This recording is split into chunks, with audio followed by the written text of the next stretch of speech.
Welcome to the Big Slice radio show on the Buzz Manchester with me, Paul Owen. We're joined by Dalamus at Atima in Manchester. We look all edgy on the stairs here. I'm joined by all three members. Do you want to introduce yourself and tell us what you do in the band? So I'm Augustus. I play bass guitar.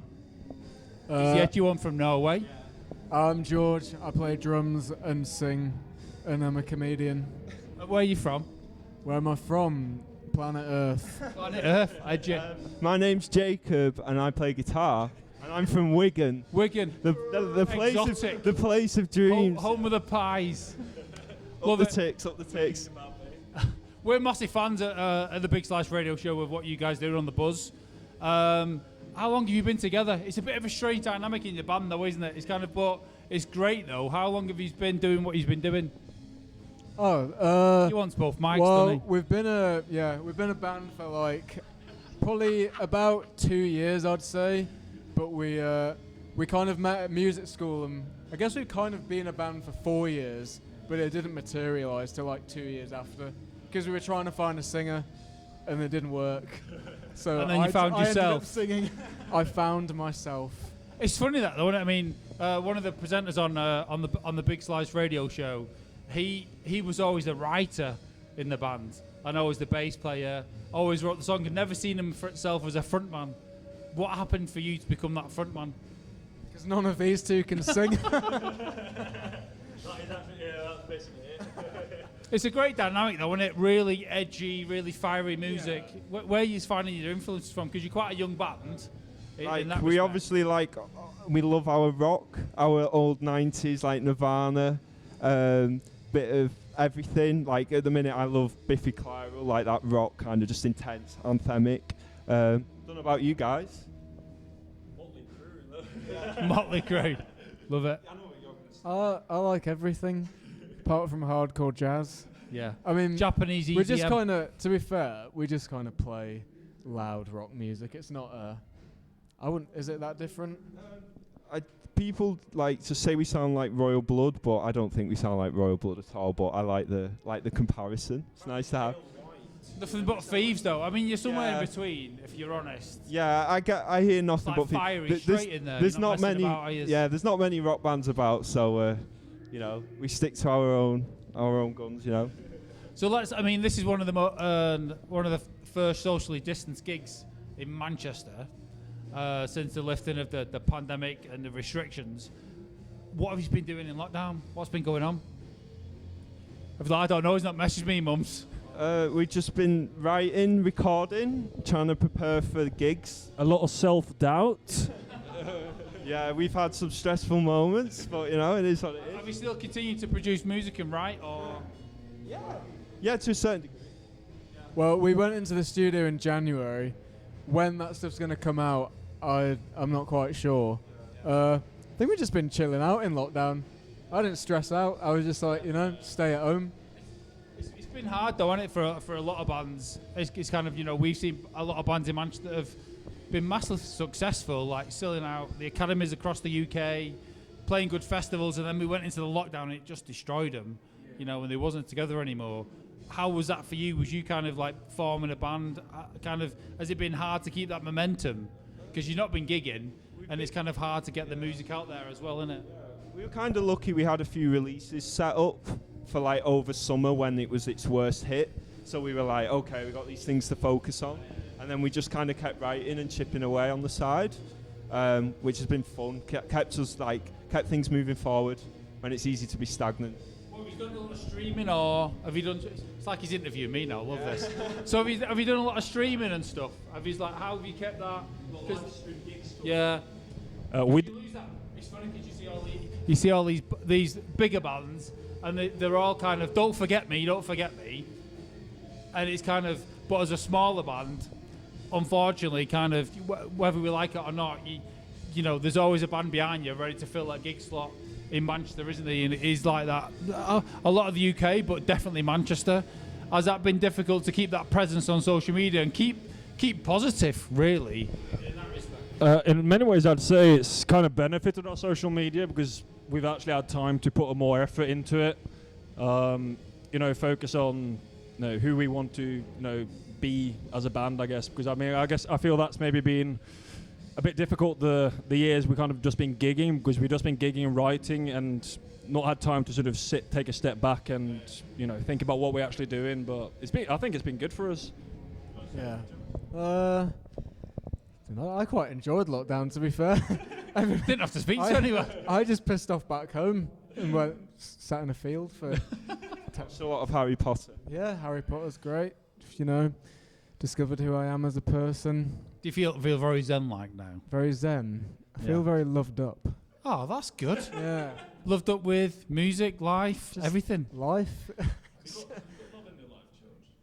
Love is in the air. Find out, won't we, very soon. Is this? Yeah. I don't know. I just, I feel like my whole outlook on life changed over lockdown. Some have that. I'm not even joking. I'm quite a social angry butterfly, but I like closing that door and going, just leave me alone. Yeah.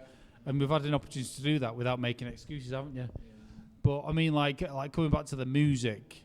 So you've got some really good music. They got "Stay" is a really good tune for me. It's a real banger, and we've got that on the show. It's probably by the time this goes out, it was out last week. So what is it going to do next? What's the kind of the plan of attack for you guys? Because everyone's thirsty for it now on the music scene. You guys are obviously doing really well. What to do? Just gigs. That we just want to hit the ground running and go nuts, really, and have fun. Just because I think that's where we're at our best, to be honest. And that's where we have the most fun. The thing is, we're very much a live band, and all the stuff we actually have recorded now is all being recorded live as well. So it's nice to finally enforce that live. By actually playing for people and see people's reaction again. So you're going in the studio, or it's live and that's how it's done? Yeah, we recorded 7 tracks in January. Wow. So that's all kind of on hold at the moment for various reasons. A track's getting mixed at the moment. Yeah. We just got loads of releases coming up.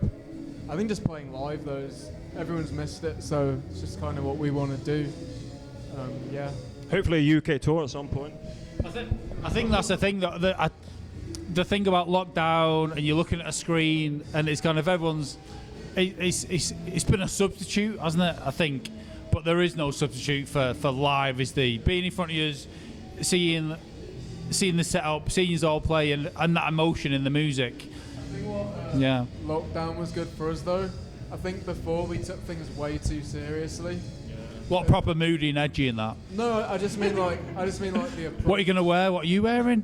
Well, kind of like just our approach to everything was like really just. So you just made you chill out a bit. I think we just enjoy it now. Like it's just fun, and it's not so like regimented. And we got to do this, we got to do that. Yeah. It's funny because we were talking to Mark Radcliffe earlier on, and he's been in radio 40 years. He's been in radio a long, long time.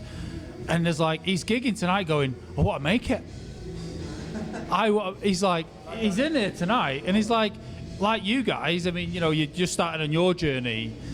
And he's like, no, I think kind of, because the last time I saw him, he was dressed as a pirate. And we're in a band called Galleon Blast. Didn't work out. But Mark became quite ill after that anyway, but with other things and cancer and that. But he's always kind of exploring new ideas and stuff. It's like, if he's still got after 40 years and he's going, I'm going to make it, you're never going to give up, are you, in that respect? So, sorry, go on. Music's, I think if you enjoy it, you don't really stop. Yeah. Even if you don't get anywhere. Hopefully we do. But that's the thing, though. It's like if you really like football, you're never going to stop. Just because you're not a professional. You're never going to stop writing poetry or writing songs or doing what you love. Yeah. So where's the best place for people to find your music then? Where you're most active? Spotify. Hate Spotify. 13 St Brendan's Road. Well, we're on the typical Facebook, Instagram, all that spiel, and mainly Spotify. We have Apple Music and all that. But I use it. I mean, I can discover some great things. The only thing that upsets me with Spotify is how it's set up for musicians. The only people that win are Spotify. But if you want to get your music out there, you can do. You know what I mean? But it's just one of them things. It's kind of a necessary evil, isn't it? With that level of engagement going. First thing they ask you, are you on Spotify? Which grinds my gears. But. Because like, imagine if we were doing this in the 70s. Like, you wouldn't get your music to anybody. Yeah. You'd like, only get it to someone in Leeds where you live. Whereas now it's like you can get it to anywhere. Yeah, it's true. I mean, you'd be lucky if someone turned up at your gig at the back and, had a word with you at the back like the old days, like Alan McGee going, step this way, boys, I'm going to make you famous and that. But it just doesn't happen anymore, does it? And that's the interesting thing about, the Buzz Manchester at the station we're at. It's about finding that talent, and it's about finding that music and amplifying that. And it's kind of, the problem is with commercial radio, without going on about it, is like, unless you get a load of dough behind you, it's a challenge, and if someone already believes in you, that's fine, but apart from that, it's a bit snookered. So for you guys then, what do you want to do this year? What do you want to achieve? I don't want a 5-year plan, get a but girlfriend would be good for me. you just said you was loved up. What you've loved? He's in denial. There could be a problem there. Release all the music we've recorded, record a bunch of stuff. Is there much work on that to do, or where is with that? The songs are there basically. I'd say just needs mixing. It just needs mixing, which seems to be a big problem at the minute. Can't seem to get. Is that between yourselves, or that between the producers, or that's another story. Tell us about it. It's well, I don't think we can, man. You kind of need money to pay for mixing, I guess. Yeah. And we've not been generating money because we've been sat still for a year, so. It was quite cool though because we recorded everything live. Yeah. So it's all down anyway. It just needs mixing. Yeah. Me and Augustus slept in the studio for 5 days, no shower, no hot water. It was like proper rough. That's hardcore, though, isn't it? You have to put that in your book. I've never appreciated baby wipes as much until that moment. Especially after them ready-made microwavable curries and stuff. Didn't even have hot water. It was just 5th day in. Lethal.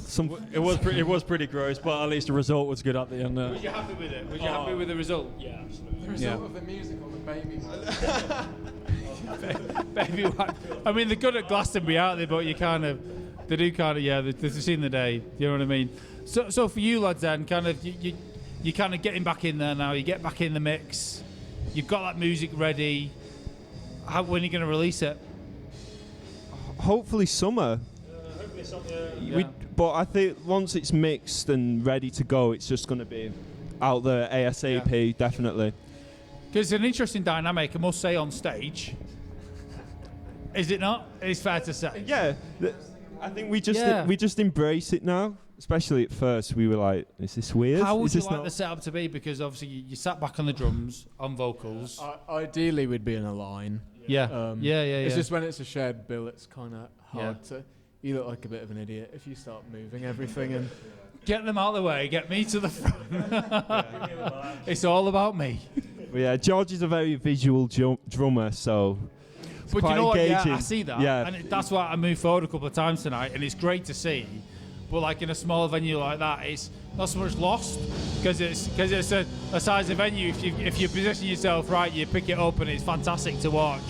But I think the setup you guys have got definitely lends itself to that, doesn't it? Yeah. To that going like seeing the drummer. But if that's lost at the back, you need that, don't you? Because kind of you guys, you do a bit of vocals as well, don't you, Augustus? Yeah. I thought he was going to bring me on the band tonight. I was like, fair enough. But it's like, no, it's great to see though. But it's a different dynamic again to see. It would be worse if these guys were really ugly, because it'd just be too. It's horrible. not, it's not a bad setup. Aesthetically pleasing. Yeah, they're quite nice things to look at if you can't see the drummer. So. Thanks, Can you George. see my big hair? Can you see my hair? No, it's fantastic. Right, so tell us where people can listen to your music and the best place to find you and follow you and see what you're up to. Apple Music, Spotify, SoundCloud, Bandcamp, and you can also come to my house and I can play music for you. YouTube, we've got some live videos. Any social media platform, basically at Dalmas Band. There we go. Yeah. Mic drop moment. This is Dalmas. This has been the Big Slice Radio Show, only on the Buzz Manchester.